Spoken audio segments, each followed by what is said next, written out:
ಈಗ ನಾನು ಹೇಳೋದನ್ನ ನೀವೆಲ್ಲ ಹೇಳಬೇಕು. ನಮ್ಮನ್ನು ಹೆಚ್ಚಾಗಿ ಪ್ರೀತಿಸುವ ಎಲ್ಲರೂ ಹೇಳಿ, ನಮ್ಮ ಪರಲೋಕ ತಂದೆಯೇ, ಈ 2026ನೇ ವರ್ಷದ ಮೊದಲನೇ ಭಾನುವಾರದಲ್ಲಿ ನಿಮ್ಮ ದಾಸನನ್ನು ಮರೆಸಿ ನಮ್ಮೊಂದಿಗೆ ವಾಕ್ಯದ ಮೂಲಕ ಮಾತನಾಡಬೇಕೆಂದು ಬೇಡಿಕೊಳ್ಳುತ್ತೇವೆ. ದಾಸನನ್ನು ಮರೆಸಿ ನಮ್ಮನ್ನು ವಾಕ್ಯದಿಂದ ಬಲಪಡಿಸಿ ಯೇಸು ಎಂಬ ನಾಮದಲ್ಲಿ ಪ್ರಾರ್ಥಿಸ್ತೇನೆ. ಆಮೆನ್. ಹಲ್ಲೆಲೂಯಾ. 2020ನೇ ವರ್ಷಕ್ಕೆ ಮೊದಲನೇ ಆರಾಧನೆಗೆ ಬಂದಂಥ ನಿಮ್ಮೆಲ್ಲರನ್ನು ಕರ್ತನಾದ ಯೇಸು ಕ್ರಿಸ್ತನ ಪ್ರೀತಿಯಲ್ಲಿ ವಾಕ್ಯದಲ್ಲಿ ನೆಲೆಗೊಳ್ಳುವಂತೆ ಮತ್ತೊಂದು ಆವೃತ್ತಿ ನಿಮ್ಮೆಲ್ಲರೂ ನಾನು ಹಾರೈಸುತ್ತೇನೆ. ಹಲ್ಲೆಲೂಯಾ. ಒಂದೊಂದು ವರ್ಷ ಕಳೀತಾ ಇದೆ ಅಲ್ವಾ? ಇಷ್ಟವರೆಗೆ ನಾವು ಕಳ್ಕೊಂಬಂದಿರೋ ವರ್ಷಗಳು ಕಣ್ಣು ಮುಂದೆ ಬಹಳ ಇದೆ. ಈಗ ನಾವು ಅದನ್ನು ಹೇಗೆ ತಿಳ್ಕೋಬೇಕು ಅಂತಂದರೆ, ನಾವು ಹುಟ್ಟಿದಾಗಿಂದ ಈಗ ನಮ್ಗೆ ಎಷ್ಟು ವಯಸ್ಸಾಗಿದೆ ಅಷ್ಟು ವಯಸ್ಸಿನವರೆಗೂ ಅವರವರ ಲೆಕ್ಕ ಅಲ್ವಾ? ಈಗ ನನಗೆ 56 ಅಂತ ಹೇಳಿದ್ರೆ ನಾನೇನು ಮಾಡ್ಕೋಬೇಕು? 56 ವರ್ಷ ನನ್ನನ್ನು ನಡೆಸ್ಕೊಂಡು ಬಂದವ್ರೆ. ಹಾಗೆ ನಿಮ್ಮ ವಯಸ್ಸುಗಳ ಮೇಲೆ ನೀವೇನು ಮಾಡಬೇಕು? ನಾನು ಇಷ್ಟು ವರ್ಷ ನಡೆಸ್ಕೊಂಡು ಬಂದಿದ್ದಾರೆ. ಈಗ ನಾನು ಫೋಟೋ ಎತ್ಕೊಂಡ್ಬರ್ಬೇಕು ಅಂದ್ಕೊಂಡು ಬರೋವಾಗ ನಮ್ಮ ಮನೆ ಹತ್ರ ಸ್ವಲ್ಪ ಡಿಸ್ಟರ್ಬ್ ಆಗಿ ಅದನ್ನು ಮರೆತುಬಿಟ್ಟೆ. ಒಂದು ನಿಮಿಷ ನನ್ನ ಯೌವನ ಪ್ರಾಯದ ಒಂದು ಫೋಟೋ ಎತ್ಕೊಂಡ್ಬರ್ಬೇಕು ಅಂತ ಅಂದೆ. ನಾನು ಎಷ್ಟು ವಯಸ್ಸು? ಒಂದು 16-17 ವಯಸ್ಸಲ್ಲಿ ನಾನು ಹೇಗಿದ್ದೆ ಅನ್ನೋದನ್ನು ತೋರಿಸ್ಬೇಕು ಅಂದ್ಕೊಂಡು ಇದ್ದೆ. ನಾನು ಏನಕ್ಕೆ ಅದನ್ನು ಎತ್ತಬೇಕು ಅಂತ ಹಿಡ್ದೋನು ಕೊನೆ ಟೈಮಲ್ಲಿ ಇವತ್ತೆಲ್ಲ ಗಾಡಿ ಬೇರೆ ಬೆಳಗ್ಗೆ ಸ್ಟಾರ್ಟಿಂಗ್ ಪ್ರಾಬ್ಲಮ್ ಕೊಡ್ತು. ಸೊ ಮಿಸ್ ಆಯಿತು. ಈಗ ನೀವು ನೆನೆಸ್ಕೊಳ್ಳಿ, ನಿಮ್ಮ ವಯಸ್ಸು ಚಿಕ್ಕ ವಯಸ್ಸಿನಲ್ಲಿ ಹೇಗಿದ್ರಿ, ಇವಾಗ ನಿಮ್ಗೆ ಹೇಗಿದೆ ರೂಪ ಯೋಚನೆ ಮಾಡಿ ನೋಡಿ. ನಿಮ್ಮ ವಯಸ್ಸುಗಳನ್ನ ನಾನು ಏನಿಲ್ಲ, ಈ ಕ್ಯಾರಲ್ ಸರ್ವಿಸಲ್ಲಿ ನಮ್ಮ 4-5 ವರ್ಷಗಳ ಅದರಲ್ಲೇ ಇವರನ್ನ ಫೋಟೋಗಳನ್ನೆಲ್ಲ ಮೊನ್ನೆ ನೋಡಿದೆ. ಎಲ್ಲ ಕ್ಯಾಪ್ ಹಾಕೊಂಡು ನಾವು ಹಳೆ ಗುಡ್ಡದ ಮೇಲೆ ಫೋಟೋ ಹಿಡಿದ್ರು. ಅದರಲ್ಲಿ ಹೇಗಿದ್ರು ಅಂತೇಳಿ ನರಪಿಳ್ಳೆಗಳ ಥರ ಇಷ್ಟಿಷ್ಟೇ ಇದ್ದಾರೆ ಎಲ್ಲರೂ. ಗಗನಂದ ಹಿಡಿದು ಸ್ಟೀಫನಿಂದ ಹಿಡಿದು ಎಲ್ಲರೂ ಇಷ್ಟಿಷ್ಟೇ ಇದ್ದಾರೆ. ಹಾಗೆ ನೋಡಿದಾಗ ನಾನು ಯೋಚನೆ ಮಾಡಿದೆ, ಅಂದರೆ ಪ್ರತಿ ವರ್ಷ, ಪ್ರತಿ ದಿನ, ಪ್ರತಿ ಕ್ಷಣ ನಮ್ಮ ಶರೀರದಲ್ಲಿ ಬದಲಾವಣೆಗಳು ಆಗಿವೆ ಅನ್ನೋದು ಕಾಣಿಸುತ್ತೆ ಅಲ್ವಾ? ಇವತ್ತಿದ್ದಂಥ ರೂಪ ಇನ್ನೂ ನಾಳೆ ದಿವಸ ನಮಗೆ ಇರಲ್ಲ. ಅಲ್ಲಿಗೆ ನಮ್ಮ ಶರೀರದಲ್ಲಿ, ಅಂದರೆ ಮಗುವಾಗಿದ್ದಾಗ, ಬಾಲ್ಯವಾಗಿದ್ದಾಗ, ಯೌವನ ಪ್ರಾಯಕ್ಕೆ ಬಂದಾಗ, ಈಗ ನಂತರ ಮುಪ್ಪಿನತನಕ್ಕೆ ಬಂದಾಗ ಅನೇಕ ಬದಲಾವಣೆಗಳು ನಮ್ಮ ಶರೀರದಲ್ಲಿ ಕಾಣಲ್ಪಡುತ್ತವೆ. ಉದಾಹರಣೆಗೆ ಹೇಳ್ತೀನಿ, ಈಗ ಜಾನ್ ಪ್ರಭು ಇರೋಂಥ ಗಂಟ್ಲು ಅವನು 15 ವರ್ಷ ಆದಮೇಲೆ ಹಂಗೆ ಇರುತ್ತಾ?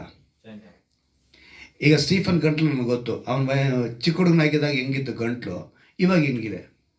ನಮ್ಮ ಮನೇಲಿ ನಮ್ಮ ಮಕ್ಕಳಿಬ್ಬರು ಮಾತಾಡಿದ್ರು ಇವರಿಬ್ಬರಲ್ಲಿ ಯಾರು ಮಾತಾಡ್ತೀರಂತ ಗೊತ್ತಾಗಲ್ಲ. ಇಬ್ಬರದ್ದು ಗಂಟ್ಲು ಒಂದೇ ಥರ ಕೇಳಿಸುತ್ತೆ. ನಾನು ಜಾಶ್ವಾ ಮಾತಾಡ್ತಿದ್ದಾನ, ಸ್ಯಾಮ್ಸನ್ ಮಾತಾಡ್ತಿದ್ದಾನ ಅಂತ ನನಗೆ ಗೊತ್ತಾಗಲ್ಲ. ಆಯ್ತಾ? ನಮ್ಮ ಮನೆಯವ್ರು ಹೇಳ್ತಾರೆ 3 ಜನರದ್ದು ಅಂತಾರೆ. ನಮ್ಮ ಮನೆಯವ್ರು ನಮ್ಮ ಗಂಟ್ಲುಗಳು ಹೆಂಗಿದೆ ಅಂದರೆ, ಆದರೆ ಒಂದು ಸಮಯ ಬೇರೆ ಥರ ಇತ್ತು. ಆದರೆ ಇವತ್ತು ಗಂಟಲು ಕೂಡ ನಮಗೇನಾಗಿದೆ, ನಮ್ಮ ಶಬ್ದ, ಹೊರಗಿನ ಬರುವಂಥ ಶಬ್ದ ಕೂಡ ಬದಲಾವಣೆಗಳಿಗೆ ಬಂದಿದೆ. ನಾನು ನಮ್ಮ ತಾಯಿನ ಅವಾಗ ನೆನೆಸ್ಕೊಳ್ತಿದ್ದೆ. ನಮ್ಮ ತಾಯಿ ನಾನು ಕಂಡಾಗಿ ಎಷ್ಟು ಸೌಂದರ್ಯವಾಗಿದ್ದರು ಅಂದರೆ, ಮಲಯಾಳಿ ಆ್ಯಕ್ಟ್ರುಗಳಿದ್ದಂಗೆ ಅವರು ಒಂಥರ ಇದ್ದರು, ಅಷ್ಟಿದು. ಆದರೆ ಇವತ್ತು ನಮ್ಮ ತಾಯಿ ಮುಖ ನೋಡೋಕ್ಕಾಗ ಹೆಂಗಿದೆ, ಫುಲ್ಲು ಚರ್ಮ ಸುಗ್ಗಿ, ಕೈ ಇದೆಲ್ಲ ಚರ್ಮಗಳೆಲ್ಲ, ಅಂದರೆ ಆ ರೂಪ ಏನಾಗುತ್ತೆ, ಬದಲಾಗುತ್ತೆ. ರೂಪಗಳು ಬದಲಾಗಿ ಬದಲಾಗಿ ಬದಲಾಗಿ ಒಂದು ವಯಸ್ಸಿಗೆ, ಇವತ್ತು ನಮ್ಮ ತಾಯಿಗೆ 75 ವರ್ಷ ಏನಾಗಿದೆ, 25-26 ವರ್ಷ ಅಲ್ಲ. ಅಂದರೆ ಈ ಯೌವನದಿಂದ ದೆಸೆಯಿಂದ ಹಿಡಿದು ನಾವು ಬರುವಾಗ ಒಂದು ಲೆಕ್ಕಾಚಾರ ಇಟ್ಟರೆ, ಒಂದು 5 ವರ್ಷಕ್ಕೂ 10 ವರ್ಷಕ್ಕೂ 13 ವರ್ಷಕ್ಕೂ 19 ವರ್ಷ, ಅಂದರೆ 19ರಿಂದ 13ರಿಂದ 19ವರೆಗೆ ಏನು ಹೇಳ್ತೀವಿ, ಟೀನೇಜ್ ಅಂತೀವಿ. ಆ ವಯಸ್ಸಿನಲ್ಲಿರುವಂಥ ಒಂದು ನಮ್ಮ ಮಾತಿನ ಸ್ಟೈಲಿ ಅಥವಾ ಒಂದು ನಮ್ಮ ಗಂಟ್ಲು ಇವೆಲ್ಲವೂ ಕೂಡ ಬಂದು 30-40 ಬರೋಷ್ಟಿಗೆ ಒಂದು ಆಗುತ್ತೆ. ಆದರೆ 40 ಮೇಲೆ ಏನಾಗುತ್ತೆ ಅಂದರೆ, ನಮಗಿದ್ದಂಥ ಶಕ್ತಿ, ಅಂದರೆ 5ರಿಂದ ಈ 40ವರೆಗೂ ನಮ್ಮ ಬಲ ಕೂಡ್ತಾ ಹೋಗುತ್ತೆ. ಬಲ ಕೂಡ್ತಾ ನಾವು ಆ ಸ್ಟೇಜಿಗೆ ಬಂದಿದ್ದೀವಿ.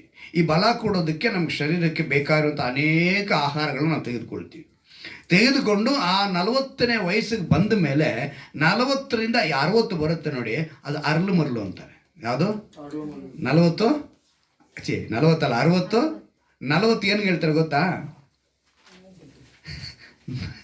ಹೇಳಿದ್ರೆ ಬೇಸರ ಆಗ್ತದೆ. 40 ಅಂದರೆ ನಾಯಿ ಬುದ್ಧಿ ಅಂತಾರೆ.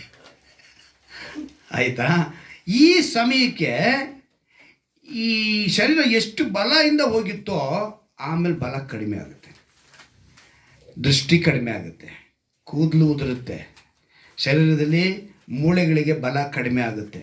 ಅದಕ್ಕೆ ಇವಾಗ ವಯಸ್ಸಾದ ಮೇಲೆ ಮೂಳೆಗಳಿಗೆ ಬಲ ಬೇಕು ಅಂತೇಳಿ ಅನೇಕ ವಿಟಮಿನ್ಗಳಂತೆ ಏನೋ ಪೌಡ್ರ್ಗಳಂತೆ ಏನೇನೋ ಬಂದು ಇವತ್ತು ಅಡ್ವರ್ಟೈಸ್ ತೋರಿಸ್ತಾರೆ. ನೀವು ನೋಡಿರ್ತೀರ, ಒಬ್ಬರು ಇಂಟರ್ವ್ಯೂಗೆ ಬರ್ತಾನೆ, ಪಾಪ ಹ್ಯಾಂಡಿಕ್ಯಾಪ್ಟು, ಅವನು ಬಂದು ಅಲ್ಲಿ ನಿಂತಿರ್ತಾನೆ, ಲಿಫ್ಟ್ ಕರೆಂಟ್ ಹೊರಟೋಗುತ್ತೆ. ಸರಿ 3ನೇ ಫ್ಲೋರ್ಗೆ ಹೋಗ್ಬೇಕು ಏನೋ ಅಂತ ಯೋಚನೆ ಮಾಡುವಾಗ ಒಬ್ಬ ವ್ಯಕ್ತಿ ಬರ್ತಾನೆ, ಅವನು ಹಂಗೆ ಲಿಫ್ಟ್ ಇಲ್ದಿರ ಟ್ರಾಲಿ ತೊಗೊಂಡೋಗೋಂಥ ದಾರಿ ಇರ್ತಾನೆ, ಓಡಾಗಿ ತಳ್ಕೊಂಡೋಗಿ ನಿಲ್ಲಿಸ್ತಾನೆ. ಕೇಳಿದ್ರೆ ಅಲ್ಲಿ ಅಡ್ವರ್ಟೈಸ್ ಏನು ತೋರಿಸ್ತಾನೆ? ನನಗೆ ಬಲ ಏನೋ ಒಂದು ತೋರಿಸ್ತಾನೆ ಅಡ್ವರ್ಟೈಸ್. ಅಂದರೆ ಏನಂತೆ? ಬಲ, ಮೂಳೆಗೆ ಬಲ ಬರೋಕ್ಕೆ ಕೂಡ ಇವತ್ತೇನಿದೆ, ಏನೇನೋ ಇದೆ. ನಾನೇನು ಗೆಳಕ್ಕೆ ಬರ್ತಾಯಿದ್ದೆ ಅಂದರೆ, ಇವತ್ತು 40 ಆದ ಮೇಲೆ ಮತ್ತೆ ನಮಗೆ ಬಲವೆಲ್ಲ ಕುಗ್ಗುತ್ತಾ ಬರುತ್ತೆ. ಕಣ್ಣು ದೃಷ್ಟಿಯಿಂದ ಹಿಡಿದು ನಮ್ಮ ಆರೋಗ್ಯದಲ್ಲಿ ಏರುಪೇರು. 5 ವಯಸ್ಸಿನಲ್ಲಿ ತಿಂದಂಥ ಆಹಾರ, 18 ವಯಸ್ಸಲ್ಲಿ ತಿಂದಂಥ ಆಹಾರನ 40 ಮೇಲೆ ತಿಂದರೆ ಆಗಲ್ಲ. ಯವನ ಪ್ರಾಯದಲ್ಲಿದ್ದಂಥ ಬಲ 40 ಮೇಲೆ ಕಡಿಮೆ ಆಗ್ತಾ ಬರುತ್ತೆ. 60 ಬರೋಷ್ಟಿಗೆ ಇದ್ದಿದ್ದು ಕಡಿಮೆ ಆಗುತ್ತೆ, 70-80 ಹೋಗೋಷ್ಟಿಗೆ ಪೂರ್ತಿ ಕಡಿಮೆ ಆಗುತ್ತೆ. ಈ ಶರೀರದಲ್ಲಿ ಇಷ್ಟೊಂದು ಬದಲಾವಣೆಗಳು ಕಳೆದಂಥ ವರ್ಷಗಳಿಂದ ನಮಗಾಗಿದೆ ಅಲ್ವಾ? ಈಗ ನೀವು ಯೋಚನೆ ಮಾಡಬೇಕು, ಈಗ ಒಂದೊಂದು ವರ್ಷ ನಾವು ಕಳ್ಕೊಂಡು ಬಂದಂತೆ ನಮ್ಮ ಹುಟ್ಟಿದ ಹಬ್ಬಗಳು ಕೂಡ ನಾವು ಕಳ್ಕೊಂಡು ಬಂದಿದ್ದೀವಿ. ನಾವೆಲ್ಲ ಹುಟ್ಟಿದ ಹಬ್ಬಗಳನ್ನ ಆಚರಿಸುವಾಗ ಒಂದನ್ನು ಮರೆತು ಒಂದನ್ನು ನೆನೆಸಿ ಸಂತೋಷ ಪಡ್ತೀವಿ. ಏನಂತ ಹೇಳ್ತೀವಿ? ನನಗೆ 1 ವರ್ಷ ಹೆಚ್ಚಿಗಾಯಿತು ಅನ್ನೋದು ನಮ್ಮ ದೃಷ್ಟಿಯಲ್ಲಿ ಕಾಣಲ್ಪಡುತ್ತೆ. ದೇವರ ವಾಕ್ಯದಲ್ಲಿ 70ರಿಂದ 80 ಆ ವರ್ಷಕ್ಕೆ ನೀವು ಲೆಕ್ಕ ಮಾಡಿದ್ರೆ 1 ವರ್ಷ ಕಡಿಮೆ ಆಯಿತು ಅನ್ನೋ ಲೆಕ್ಕಕ್ಕೆ ಬರ್ತೀವಿ ನಾವು. ಆದರೆ ಇಲ್ಲಿ ಹುಟ್ಟಿದ ಆಚರಿಸುವಾಗ ನಾನು ಇವಾಗ 30ರಿಂದ 31ಕ್ಕೆ ಹೋದೆ. ಆದರೆ ದೇವರ ಲೆಕ್ಕಾಚಾರದಲ್ಲಿ 80ರಲ್ಲಿ ನೀನು 31 ಕಡಿಮೆ ಆಯಿತು. ಒಂದೊಂದು ವರ್ಷನೂ ನಮಗೆ ಕಡಿಮೆ ಆಗ್ತಾ ಬರುತ್ತೆ. ನಾವು ಹತ್ತಿರಕ್ಕೆ ಹೋಗ್ತಾ ಇದ್ದೀವಿ, ಆ ಸ್ಟೇಜ್ಗೆ ಹತ್ತಿರಕ್ಕೆ ಹೋಗಿ, ಅಂದರೆ ದೇವರ ಹತ್ತಿರಕ್ಕೆ ನಾವು ಹೋಗ್ತಾ ಇರುವಂಥ ಸ್ಟೇಜ್ ಬರ್ತಾ ಇದೆ, ಅದನ್ನು ನಾವು ಗ್ರಹಿಸಬೇಕು. ಅವಾಗ ವರ್ಷ ಬದಲಾಗ್ತಿದ್ದಂಗೆ ಶರೀರದಲ್ಲಿ ಬದಲಾದಂಗೆ ನಮ್ಮ ಈ ಒಂದು ಬದಲಾವಣೆಗಳು ಶರೀರಕ್ಕೆ ಹೆಂಗೆ ಬಂತೋ ಹಾಗೆ ಆತ್ಮಕ್ಕೆ ಕೂಡ ಬಂದಿರಬೇಕು. ಎಲ್ಲಿಗೆ ಬಂದಿರಬೇಕು? ಆತ್ಮಕ್ಕೆ ಕೂಡ ಬಂದಿರಬೇಕು, ಅಂದರೆ ಮನಸ್ಸಿಗೆ ಕೂಡ ಬಂದಿರಬೇಕು. ಶರೀರ ಹೇಗೆ ಬದಲಾಗಿ ಒಂದು ಸ್ಟೇಜ್ 40-60ಕ್ಕೆ ಬಂತೋ, ಆದರೆ ಇವತ್ತು ಏನಾಗಿದೆ ಗೊತ್ತಾ? ಶರೀರ ಬೆಳೆದಿದೆ, 40 ವಯಸ್ಸಾಗಿದೆ, 50-60 ಅಂತ ಹೇಳಿ ಬಂದಿದ್ದಾರೆ. ಆದರೆ ಆ ಬಾಲ್ಯದ ಗುಣ, ಚಿಕ್ಕ ಪ್ರಾಯದ ಗುಣ ಇನ್ನೂ ಬಿಟ್ಟೋಗಿಲ್ಲ. ಅದಕ್ಕೆ ಹೇಳ್ತಾರೆ ಒಂದು ಗಾದೆ ಮಾತು, ಗಿಡವಾಗಿ ಬಗ್ಗದೆ ಏನರ್ಥ ಅದಕ್ಕೆ? ಚಿಕ್ಕ ವಯಸ್ಸಿನಲ್ಲಿ ಅದನ್ನು ಬಗ್ಗಿಸಿದ್ರೆ. ಆದರೆ ಇವತ್ತು ಅದೇ ಮಾತು ಮುಪ್ಪಿನ ಕಾಲದಲ್ಲಿ ಇನ್ನೊಂದು ಮಾತನ್ನು ಹೇಳ್ತಾರೆ. ಏನು ಗೊತ್ತಾ? ಹುಣಸೆ ಮರ ಹಳೇದಾದ್ರೂ ಏನಂತೆ, ಇನ್ನೂ ಅದೇ ಕುಚೇಷ್ಟೆಗಳು. ಮುದುಕನಾದರೂ ಮುದುಕಿ ಆದರೂ ಅದೇ ಕುಚೇಷ್ಟೆಗಳು. ಕಾರಣ ಏನು? ಶರೀರ ಮಾತ್ರ ಬೆಳೆದಿದೆ, ಆದರೆ ಬುದ್ಧಿ ಮಾತ್ರ ಬೆಳೆದಿಲ್ಲ, ಬದಲಾವಣೆ ಆಗಿಲ್ಲ. ಆ ವಯಸ್ಸಿಗೆ ತಕ್ಕನಾದ ಬದಲಾವಣೆಗಳು ಬಂದಿಲ್ಲ. ಸತ್ಯವೇದದಲ್ಲಿ ಈ ಒಂದು ವಿಷಯಕ್ಕೆ ಒಂದು ಮಾತನ್ನು ಬರೆಸಿದ್ದಾರೆ. 1 ತಿಮೋಥೆಯನಿಗೆ ಬರೆದ ಪತ್ರಿಕೆ 4ನೇ ಅಧ್ಯಾಯ, 1 ತಿಮೋಥೆಯನಿಗೆ ಬರೆದ ಪತ್ರಿಕೆ 4ನೇ ಅಧ್ಯಾಯ ಒಂದು ಅದ್ಭುತವಾದ ಮಾತನ್ನು ಅಲ್ಲಿ ಬರೆಸಿದ್ದಾರೆ ನೋಡಿ. 4ನೇ ಅಧ್ಯಾಯ 7ನೇ ವಾಕ್ಯ ಏನಂತೆ? ಅಜ್ಜಿ ಕಥೆಗಳಂತಿರುವ ಕೇವಲ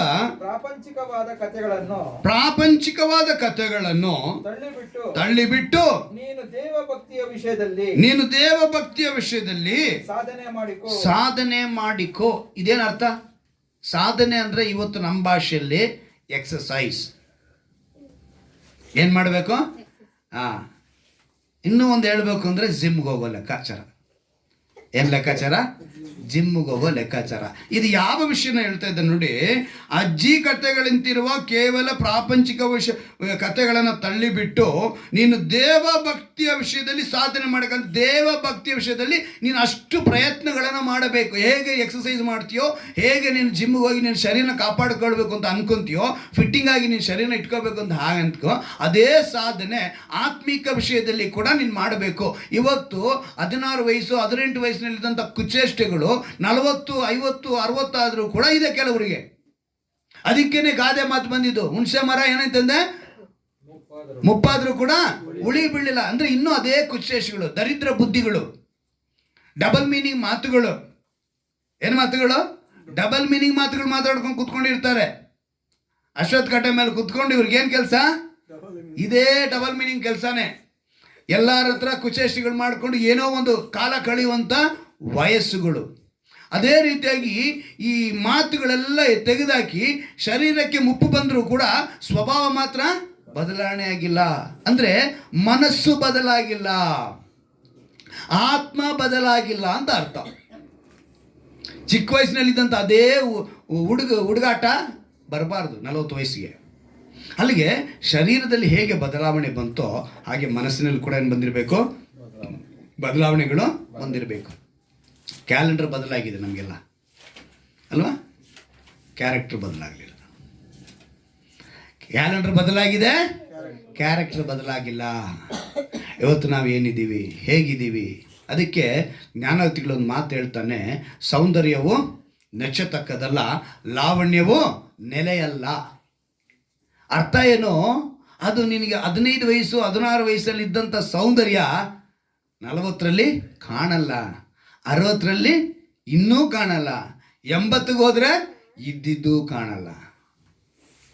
ಜಪಾನಲ್ಲಿರೋರು ಎಷ್ಟು ವರ್ಷ ಬದುಕ್ತಾರಂತೆ ಯಾರಿಗೂ ಗೊತ್ತಾ? 120 ವರ್ಷ ಬದುಕ್ತಾರಂತೆ. ಚೈನಾದವರು ಕೂಡ ಇವಾಗ ಅದಕ್ಕೆ ಕಾಂಪಿಟೇಷನ್ ಮಾಡ್ತಿದ್ದಾರೆ. ಅವರೆಲ್ಲ ಮಕ್ಕಳಿಗೆ ಈ ವಯಸ್ಸಿನಿಂದ ಸ್ಕೂಲ್ನಲ್ಲಿ ಸುಮ್ಮನೆ ಪಾಠಗಳನ್ನ ಹೇಳ್ಕೊಡೋಕ್ಕಿಂತ 50% 60% ಬೇರೆ ವಿಷಯಗಳಲ್ಲಿ ಅವರು ಬೇರೆಯವ್ರ ಹತ್ರ ಮಾತನಾಡೋ ವಿಷಯ, ಎಕ್ಸಸೈಸ್ ವಿಷಯ, ತಮ್ಮ ಕೆಲಸಗಳನ್ನ ಜಾನ್ ಪ್ರಭು ವಯಸ್ಸಿನಿಂದನೇ ಅವನ ಕೆಲಸನ ಅವ್ನು ಮಾಡಿಸೋಂಥ ಪ್ರಯತ್ನಗಳನ್ನ ಮಾಡ್ತಾ ಇದ್ದಾರೆ. ಎಷ್ಟು ವಯಸ್ಸಿಗೆ? 3-3.5 ವಯಸ್ಸಿಗೆ ಆ ಮಕ್ಕಳು ತಮ್ಮ ಕೆಲಸನ ತಾವೇ ಮಾಡಿಕೊಳ್ಬೇಕು ಅಂಥ ಟ್ರೈನಿಂಗ್ಗಳನ್ನ ಚೈನಾದಲ್ಲಿ ಇವತ್ತು ಕೊಡ್ತಾ ಇದ್ದಾರೆ. ಏನಕ್ಕಂದರೆ ಅವರ ಆಯುಷ್ಕಾಲ ಚೆನ್ನಾಗಿರಬೇಕು, ಅವ್ರನ್ನ ಬೆಳೆದ ಮೇಲೆ ತಮ್ಮ ಕೆಲಸಗಳನ್ನ ಮಾಡ್ಕೊಂಡು ಅವರಂಗೆ ಹೋಗಬೇಕು ಅನ್ನೋದು. ಜಪಾನಲ್ಲಿ 120 ವರ್ಷ ಬದುಕ್ತಾರಂತೆ. ಅವರ ಆಹಾರ ಶೈಲಿ ಬೇರೆ, ಎಲ್ಲವೂ ಬೇರೆ. ಇವತ್ತು ನಾವೇನು ಮಾಡ್ತಾ ಇದ್ದೀವಿ? ವರ್ಷ ಬದಲಾಗ್ತಿದೆ. ಈ 2026ನೇ ವರ್ಷಕ್ಕೆ ಬಂದಿರುವಂಥ ಈ ಮೊದಲನೇ ಭಾನುವಾರಕ್ಕೆ ಬಂದಿರುವಂಥ ನಮ್ಮನ್ನು ದೇವರು ಹೇಳುವಂಥ ಮಾತು, ನಿಮ್ಮ ಮನಸ್ಸು ಬದಲಾವಣೆ ಆಗಿದೆಯಾ? ಇವತ್ತಿನ ಒಂದು ಅಂಶನೇ, new year is not a resolution, it's a submission. New year is not a resolution, it's a submission. ಹೊಸ ವರ್ಷವು ನಿರ್ಣಯವಲ್ಲ, ಅದು ಸಮರ್ಪಣೆಯಾಗಿರ್ಬೇಕು. ಅಲ್ಲಯ್ಯ, ನಿರ್ಣಯ ತೆಗೆದುಕೊಳ್ತೀವಿ, ಸಮರ್ಪಣೆ ಇಲ್ಲ ನಮ್ಮ ಹತ್ರ. ನಿರ್ಣಯ ಜೊತೆಗೆ ನಮಗೇನಿರಬೇಕು? ಸಮರ್ಪಣೆ ಇರಬೇಕು.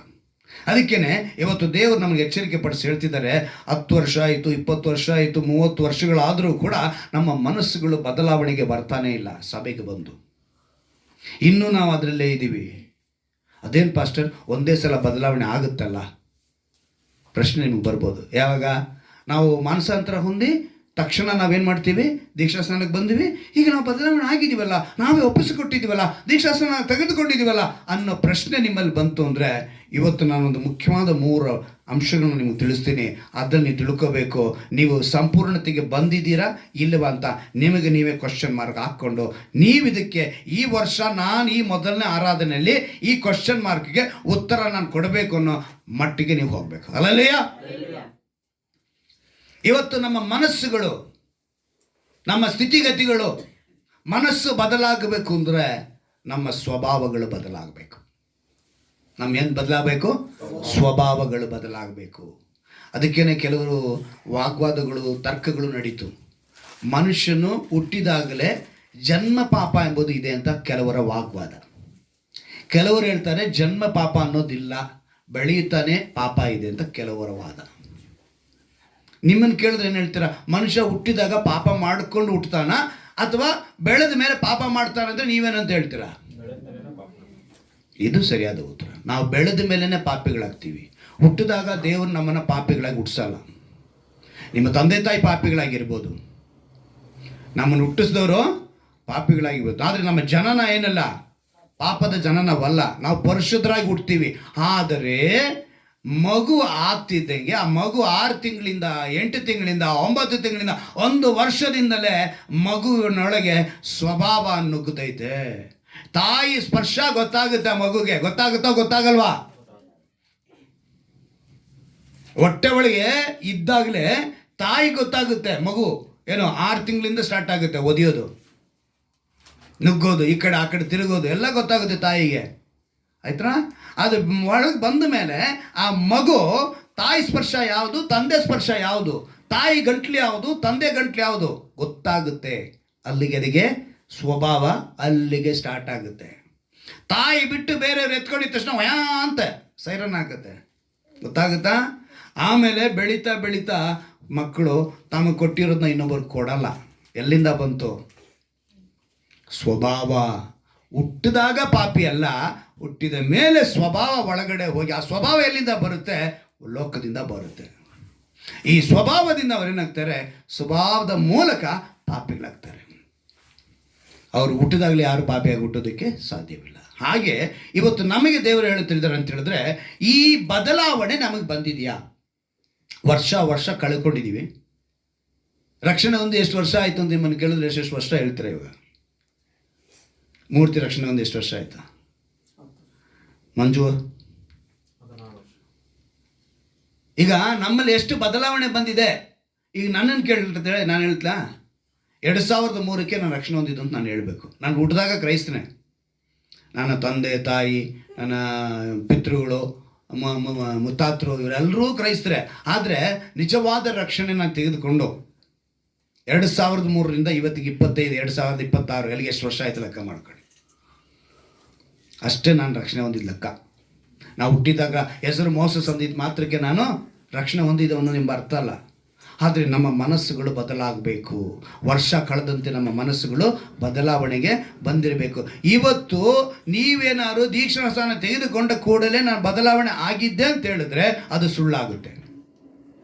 ಏನಾಗುತ್ತೆ? ಅದು ಸುಳ್ಳಾಗುತ್ತೆ. ಆ ರೀತಿ ಸುಳ್ಳು ಅಂತ ಹೇಳೋದಕ್ಕೆ ಕಾರಣಗಳನ್ನು ನಿಮ್ಗೆ ತಿಳಿಸ್ತೀನಿ.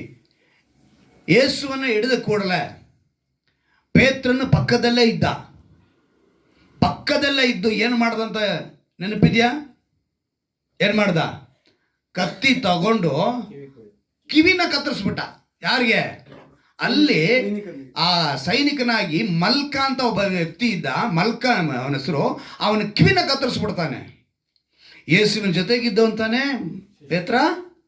ಅವನು ಯೇಸುವಿನ ಮಾಡಿದಂಥ ಅದ್ಭುತಗಳೆಲ್ಲ ಕಂಡು ಹಿಡ್ದಿದ್ನ, ನೋಡಿದ್ನ ಕಣ್ಣಾರೆ.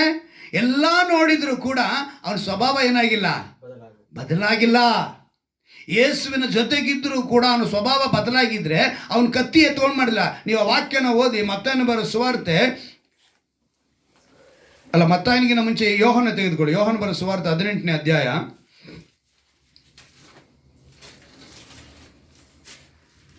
10ನೇ ವಾಕ್ಯವನ್ನು ನಾವು ನೋಡೋಣ. ಯೋಹನ ಬರೋ ಸುವಾರ್ತೆ 18ನೇ ಅಧ್ಯಾಯ 10ನೇ ವಾಕ್ಯವನ್ನು ನೋಡುವಾಗ, ಸೀಮೋನ ಪೇತ್ರನಲ್ಲಿ ಒಂದು ಕತ್ತಿ ಇತ್ತು. ಅದನ್ನು ಅವನು ಹಿರಿದು ಮಹಾಯಾಜಕನ ಆಳನ್ನು ಒಡೆದು ಅವನ ಬಲಗಿವಿಯನ್ನು ಕತ್ತರಿಸಿದನು. ಆ ಆಳಿನ ಹೆಸರು ಮಲ್ಕನು. ಆಳಿನ ಹೆಸರೇನು? ಮಲ್ಕನು. ಈ ಶಿಷ್ಟ ಗೊತ್ತಿತ್ತಾ ಹೆಸರೇನಂತ? ಮಲ್ಕನು ಅವನ ಹೆಸರು. ಆಗ ಯೇಸು ಪೇತ್ರನಿಗೆ, ಕತ್ತಿಯನ್ನು ಒರೆಯಲ್ಲಿ ಹಾಕು, ತಂದೆ ನನಗೆ ಕೊಟ್ಟಿರುವ ಪಾತ್ರೆ ನನಗೆ ಕುಡಿಯಬಾರದು ಎಂದು ಹೇಳಿದನು. ಆದರೆ ಇದೇ ಮಾತನ್ನು ಮತ್ತಾಯ ಬರೆಯುವಾಗ ಹೇಳ್ತಾನೆ. ಯಾವ ರೀತಿ ಹೇಳ್ತಾನೆ ನೋಡಿ. ಮತ್ತಾಯನ ಬರೋ ಸುವಾರ್ತೆ 26ನೇ ಅಧ್ಯಾಯದಲ್ಲಿ 51ನೇ ವಾಕ್ಯವನ್ನು ನಾವು ಗಮನಿಸುವಾಗ, ಮತ್ತಾಯನ ಬರೋ ಸುವಾರ್ತೆ 26ನೇ ಅಧ್ಯಾಯ ಅದರಲ್ಲಿ 51ನೇ ವಾಕ್ಯವನ್ನು ನಾವು ಗಮನಿಸುವಾಗ ಅಲ್ಲಿ ಹೇಳ್ತಾನೆ, ಯೇಸುವಿನ ಸಂಗಡ ಇದ್ದವರಲ್ಲಿ ಒಬ್ಬನು ಕೈ ಚಾಚಿ ತನ್ನ ಕತ್ತಿಯನ್ನು ಹಿರಿದು ಮಹಾಯಾಜಕನ ಆಳನ್ನು ಒಡೆದು ಅವನ ಕಿವಿಯನ್ನು ಕಡಿದು ಹಾಕಿದನು. ಆಗ ಯೇಸು ಅವನಿಗೆ, ನಿನ್ನ ಕತ್ತಿಯನ್ನು ತಿರುಗಿ ಒರೆಯಲ್ಲಿ ಸೇರಿಸು, ಕತ್ತಿಯನ್ನು ಹಿಡಿದವರೆಲ್ಲರೂ ಕತ್ತಿಯಿಂದ ಸಾಯುವರು. ಕತ್ತಿಯನ್ನು ಹಿಡಿದವರು ಏನಂತ ಯಾವ್ದು ಸಾಯ್ತಾರಂತೆ? ಕತ್ತಿಯಿಂದ. ಇವತ್ತು ಲೋಕದಲ್ಲಿ ಅದೇ ಮಾತು ಹೇಳ್ಕೊಳ್ಳೋದು. ಯಾರೇ ರೌಡಿ ಆದರೂ ಲಾಂಗ್ ಹಿಡ್ಕೊಂಡು ಹೋದರೆ ಅದೇ ಲಾಂಗ್ ಅವನಿಗೆ ಮತ್ತೆ ಅದೇ ಅದಕ್ಕೆ ದೇವರು ಅವತ್ತೇ ಹೇಳಿದ್ರು, ಕತ್ತಿ ಹಿಡಿದವನಿಗೆ ಕತ್ತಿಯಿಂದ ಸಾವು, ಅದನ್ನ ಹಿಡಿಬಾರ್ದು. ಯೇಸುವಿನ ಜೊತೆಗಿದ್ದು ಯೇಸುವಿನ ಸ್ವಭಾವ ಅವನಿಗೆ ಬರಲಿಲ್ಲ. ಆ ರೀತಿ ಇರುವಾಗ ಇವತ್ತು ಯೇಸುವನ್ನೇ ಕಾಣದಿರುವಂಥ ನಾವು ಆತ್ಮಿಕವಾಗಿ ವಾಕ್ಯದಿಂದ ದೇವರನ್ನ ತಿಳ್ಕೊಂಡು ಆತ್ಮಿಕವಾಗಿ ಇವತ್ತು ನಮ್ಮನ್ನು ಒಪ್ಪಿಸಿಕೊಟ್ಟು ದೀಕ್ಷಾಸ್ತ್ರನ ಪಡೆದ ಕೂಡಲೇ ನಮಗೆ ಆ ಒಂದು ಬದಲಾವಣೆ ಬರಲು ಸಾಧ್ಯವೇ? ಪ್ರಶ್ನೆ ಹಾಕ್ಕೊಳ್ಳಿ. ಯಾಕಂತ ಹೇಳಿದ್ರೆ ಇಲ್ಲಿ ಮಾತನ್ನು ದೇವರು ನಮ್ಗೆ ಹೇಳ್ತಾರೆ. ಪೇತ್ರನು ಆ ರೀತಿ ಮಾಡಿದ ತಕ್ಷಣ ದೇವರು ಹೇಳಿದ್ರು, ಬೇಷ್ ಒಳ್ಳೆ ನೀನು ಒಳ್ಳೆ ಬಾಡಿಗಾರ್ಡ್ ನನಗೆ ಅಂತ ಹೇಳಿದ್ರ. ಅದು ಯೇಸುವಿನ ಸ್ವಭಾವಕ್ಕೆ ವಿರುದ್ಧವಾದ ಗುಣ, ವಿರುದ್ಧವಾದ ಸ್ವಭಾವ. ತಕ್ಷಣ ಅವ್ರು ಏನು ಮಾಡಿದ್ರು? ಕತ್ತಿಯನ್ನು ಹೊರೆಯಲ್ಲಿಡು. ಕತ್ತಿಯನ್ನು ಹಿಡಿದವನು ಏನಾಗ್ತಾನೆ? ಕತ್ತಿಯಲ್ಲೇ ಸಾಯ್ಬೇಕಾಗುತ್ತೆ ಅಂದರು. ಪೇತ್ರನಿಗೆ ಬದಲಾವಣೆ ಬಂದಿರಲಿಲ್ಲ, ಸಂಪೂರ್ಣತೆಗೆ ಬಂದಿರಲಿಲ್ಲ. ಶರೀರ ಬೆಳೆಯುತ್ತಾ ಬೆಳೆಯುತ್ತಾ ಹೇಗೆ ಬದಲಾವಣೆ ಉಂಟಾಗುತ್ತದೋ ಹಾಗೆ ಮನಸ್ಸು ಸಹ ಒಂದೊಂದು ವರ್ಷವೂ ಬದಲಾಗುತ್ತಾ ಸಂಪೂರ್ಣತೆಗೆ ಬರಬೇಕು. ಆದರೆ ಇವತ್ತು ಸಂಪೂರ್ಣತೆಗೆ ನಾವು ಬರ್ತಾ ಇಲ್ಲ. ಒಂದು ವಾಕ್ಯವನ್ನು ನಿಮಗೆ ಗಮನಕ್ಕೆ ತರ್ತೀನಿ ನೋಡಿ. ಒಂದು ಅದ್ಭುತವಾದ ಮಾತನ್ನು 2 ಕೊರಿಂಥದವರಿಗೆ 4ನೇ ಅಧ್ಯಾಯದಲ್ಲಿ 16ನೇ ವಾಕ್ಯದಲ್ಲಿ ಹೇಳ್ಪಟ್ಟಿದೆ. ಆದ್ದರಿಂದ ನಾವು ಧೈರ್ಯಗೆಡುವುದಿಲ್ಲ, ನಮ್ಮ ದೇಹವು ನಾಶವಾಗುತ್ತಾ ಇದ್ದರು. ಏನಂತೆ? ನಮ್ಮ ದೇಹವು ನಾಶವಾಗುತ್ತಾ ಇದ್ದರು, ನಮ್ಮ ಆಂತರ್ಯವು ದಿನೇ ದಿನೇ ಹೊಸದಾಗುತ್ತಾ ಬರುತ್ತದೆ. 2 ಕೊರಿಂಥದವರಿಗೆ 4:16ನೇ ವಾಕ್ಯ. ಅಂದರೆ ನಮ್ಮ ದೇಹ ಹೇಗೆ ನಾಶವಾಗುತ್ತೆ ಅಂದರೆ, ದೇಹ ಬೆಳೀತಾ ಏನಾಗುತ್ತೆ? ಕೊನೆಗೆ ನಾಶದ ಸ್ಥಿತಿಗೆ ಬರುತ್ತೆ.